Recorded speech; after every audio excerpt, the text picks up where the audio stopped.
NationBuilder stores a wealth of information about the people in your database, from contact details and voting history to engagement activity and custom fields. Filtering lets you harness that data to find the exact groups you need so you can engage more effectively, take action at scale, and move closer to your goals. In this training, we'll cover the 3 main tools you can use to segment your audience in NationBuilder: tags, lists, and filters. Each plays a unique role in helping you organize your people, and any of them can be used as the recipient group for an e-blast or text message. Let's start with tags, one of the simplest and most flexible ways to categorize people in your nation. First, let's start with tags. Tags are like virtual sticky notes which help sort and categorize people in your nation. For example, you can use tags to indicate communication preferences, participation in specific actions, or interest in certain topics. Tags can be manually added to a profile,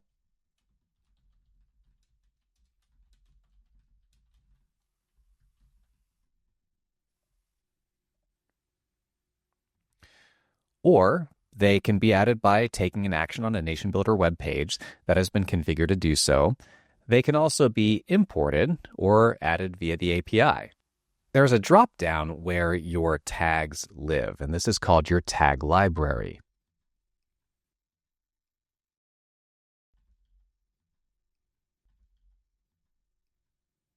From here, you can also create a new tag.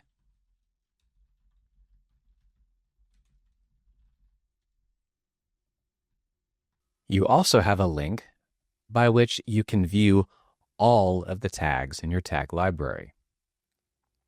When using tags, it's important to follow a clear naming convention to avoid duplicates and confusion.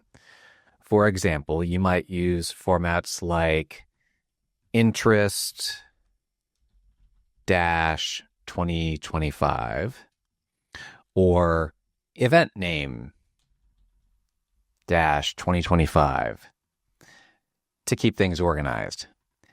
Tags are most effective when they're clean and relevant, so be sure to review them regularly.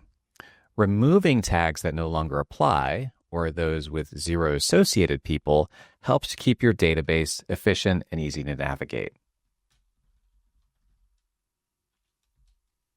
If I search for the tag that I just created, we see that there are 0 people, and since I'm not ready to add any people to this tag at this point, I'll go ahead and delete the tag. Let's transition back to the people landing page. Since we better understand tags now, let's see how they can be helpful along with many other criteria to help you segment your database. Filters are one of the most powerful tools of NationBuilder. To get started, click the filter icon in the people section. You can also access your Save filters by selecting the drop-down menu next to the filter icon. When building a filter, you'll have access to hundreds of criteria, everything from donation history and contact status to tags and custom fields. Use the autocomplete search to quickly find the criteria you need by keyword.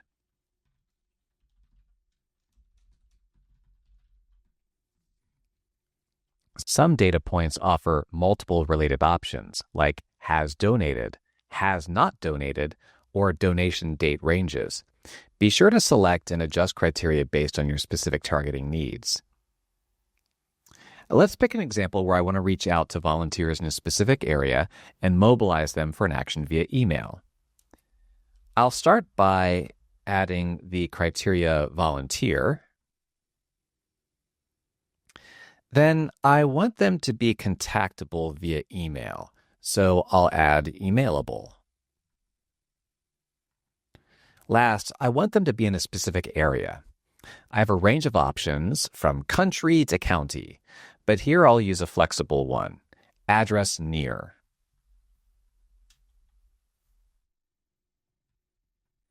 I'll want people that live within 60 miles of Los Angeles.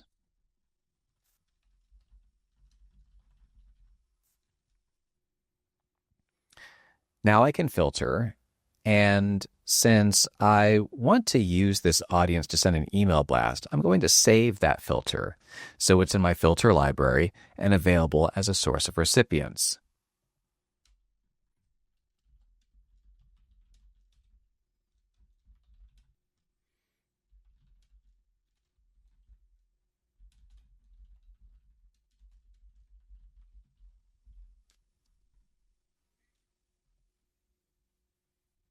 It's a good time to note that filters are dynamic.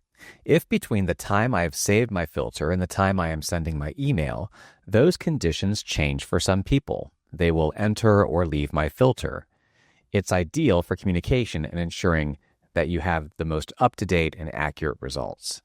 One other great thing about saved filters is that you can use them for auto-tagging. If I pull up the filter that I just created and click the Edit button, I will be able not only to edit its name, but also add a tag under the field right here. We can see that it says people in this filter should have this tag, and it will be removed from people that do not meet the criteria. This is great if you want to automatically apply a tag to people matching a certain set of conditions and remove it if they don't match those conditions anymore.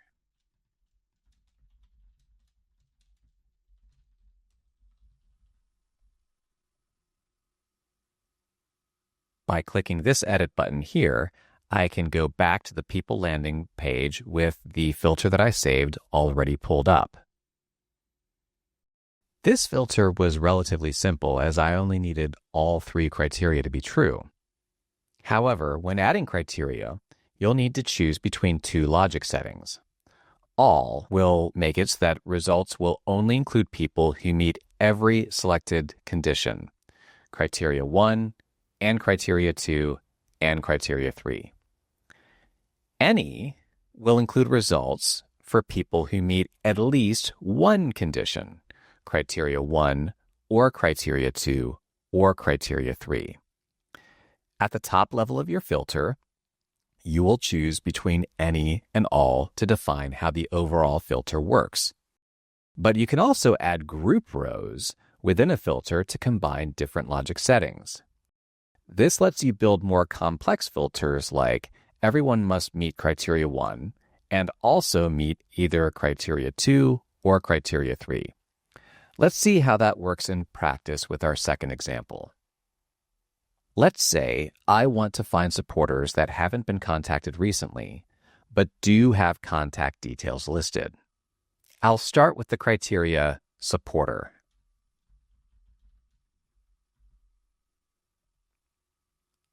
I'll look up the criteria contacted and switch to has not been contacted. So here we have contacted, and then we'll toggle to has not been contacted. Next, I will introduce a slightly more complex logic and create a group row. I'm going to look at everyone who has a phone number or everyone who has the status of emailable. I will set that or conditional by swapping all to any within the group row. I can also add a geographic criteria, such as that people need to live in the United States. So I can set country, address country is United States. I can now filter. Now I will change the filter view to map view so that I can visualize where those people are. After zooming in on my area of focus, I can use the turf cutting tool to draw geographic areas and gather supporters so that I can add them to a list, which my volunteers will use for outreach.